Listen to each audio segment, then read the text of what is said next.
Welcome to the Brand Theory Podcast, the podcast for helping you uncover your passion, realize your purpose, and take the aligned action. Together, we're going to prove the theory that when we live our lives on brand, the possibilities become limitless. I'm your host, Danielle Marquesi, branding expert and business coach. Let's get started. Hello, and welcome back to another episode of the Brand Theory Podcast. I know I say this pretty much every episode, but thank you so much for tuning into this episode. We are on our 8th or 9th episode now, I can't even remember, and the feedback has been amazing, and I love hearing what you guys are saying and just supporting this project of mine. Like I said, this has kind of been in the works for a little while now, and just to kind of see it 8 episodes later and kind of where it's going and the feedback and what you guys are taking away from it and the podcast suggestions, what you want to learn, it really means a lot to me. So just kind of wanted to say thank you and show a little bit of gratitude for that. But anyway, today we're going to be talking about the F word. Yes, the big F word, the fear of failure. So 2 F words. This is something I see so many people have or battle or struggle with, especially when it comes to starting a business. And listen, we all have this in some area of our life. We all have that fear of failure. Nobody wants to fail, right? We don't go into something feeling like we're going to fail. We want to go into something feeling very confident about the results that we're going to get. But when it comes to building a business, sometimes there's no real guarantee that it's going to work out. At least that's what people think. And that mere factor literally holds them back from doing something they want to do. They start convincing themselves that this isn't actually something that they want to do, that this isn't actually a dream of theirs, that this isn't actually the reality that they want to create. They convince themselves that they're happy in their 9 to 5 or whatever their current situation is. They convince themselves that they don't need or want more. And I'm speaking from personal experience here. When first starting the business, I kind of put it off for a while, where I tried like a lot of different other things that I felt were safer and I could make a little bit of money, not like an amazing amount of money, but I just was kind of looking for that extra side hustle money, right? So I tried editing legal documents. Guys, like I write typos in my emails all the times. I don't know where I thought I would be good at editing legal documents of all things, but it was just kind of something that I just picked up and just wanted to try out just to kind of see. But I was really wanting to get into the graphic design, the branding design, the website design, but I was so scared that I would actually fail, that I wouldn't go anywhere, that I convinced myself I could do something else, because I, had more on paper, had way more expertise in writing, and I was, believe it or not, a pretty good writer in college and kind of in high school. Started developing more in college, and I enjoyed writing. So I thought, why wouldn't I enjoy editing? Well, because I never really did the editing for myself. I always had somebody else take a look at it for me, right? That extra set of eyes. But anyway, that's just one example of how, in particular, the business, I was holding myself back. But even now, like when I'm launching a new program, sometimes if I don't get the immediate results I'm looking for, if I don't sign the amount of clients right away within that first week of launching that program, I assume that it's failing and I just kind of walk away, or I close shop, or I think the program was wrong and there's something wrong with it. I convince myself that I'm okay with the mediocre results and not going for, or not keep going for, the results that I actually want, even if that feels a little bit out of reach to me.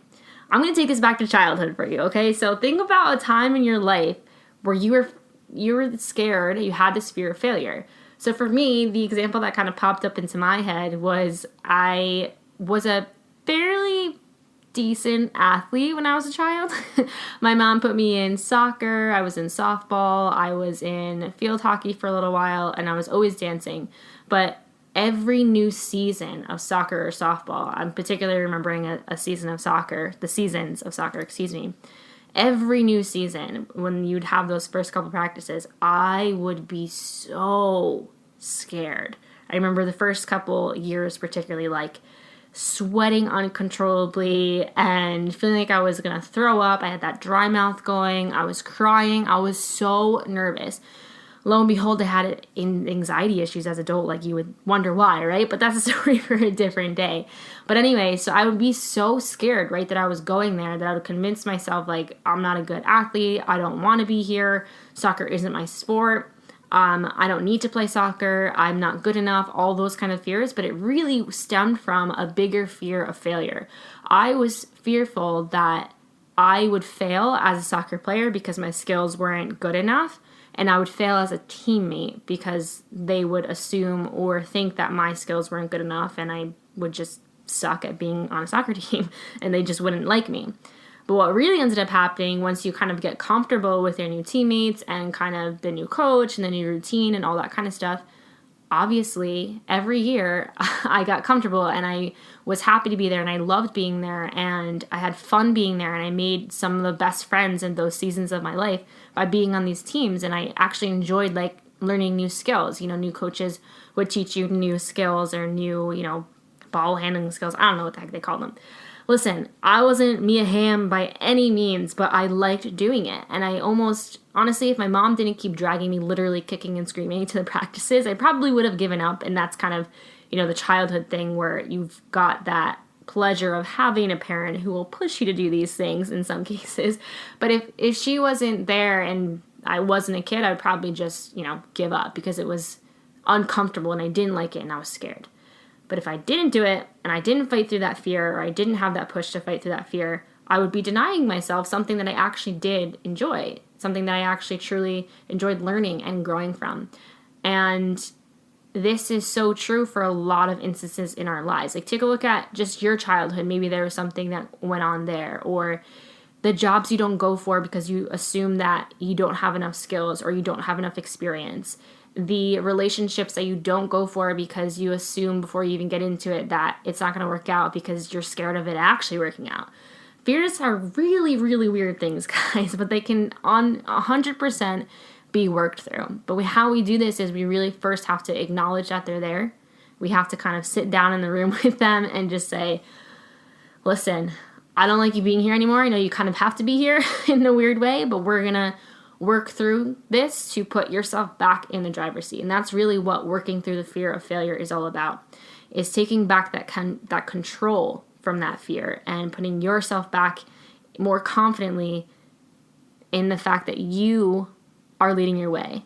You are choosing your direction. You are choosing the results that you want to manifest or work towards, the action steps you want to take. We cannot let that fear control our action, because that's when we settle, and that's when we don't leave the comfort zones, and that's when we sit on the sidelines and kind of take a look at everyone else doing the things that we maybe want to do, or starting the type of business we want to start, or seeing somebody start a business and doing it totally wrong or not how we would do it, and convincing ourselves that we're okay with that. We're okay with the mediocrity. And listen, it's an uncomfortable thing to work through, but I promise when you take the time to really reflect on this, to realize the fear, to acknowledge it, to rewrite it, because often fears are just stories we're telling ourselves and choosing to believe. But if we're choosing to believe over the fear, that we're confident over the fear, that we're going to be successful no matter if the fear is there or not, or we're going to work through, if we're confident in the fact that we're going to work through this fear to achieve the results that we want, that's when we can kind of turn that fear into a confident superpower, no less. And that's when we really turn that page of not even kicking the fear to the curb, because I think it's always good to be slightly scared. If we're doing something new and exciting, there is always going to be that slight shit, like, is this going to work out, or can I do this? Those doubts and those fears, but those are kind of the driving forces that keep us driving forward in spite of, So if we can kind of figure out how to acknowledge it, work through it, rewrite it, and stand in our power and stand in our truth and stay in the driver's seat and not the fear, and kind of just keep combating that fear, that's when we achieve the results that we want. That's when we start the business and actually make it successful.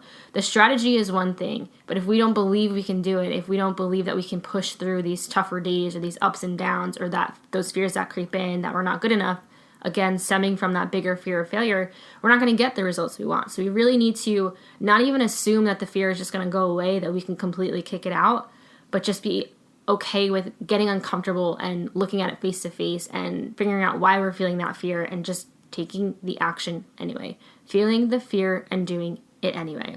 So if there's something that you're looking to start, whether it's a business, a new relationship, or a new job you're looking to apply for, anything in life, a new hobby that you think people are going to think you're weird for. I don't know, anything, guys, literally anything. There's no judgments here. But if there's something that you're holding yourself back from, trying to convince yourself that you don't actually want, you're trying to convince yourself that you're okay with where you are right now, but you really, really want to go for that thing, I encourage you to go for it. I encourage you to tell the fear to just shut up for just a little while and just take the action anyway. Feel the fear and do it anyway. I promise, I promise, I promise you will be so glad that you did.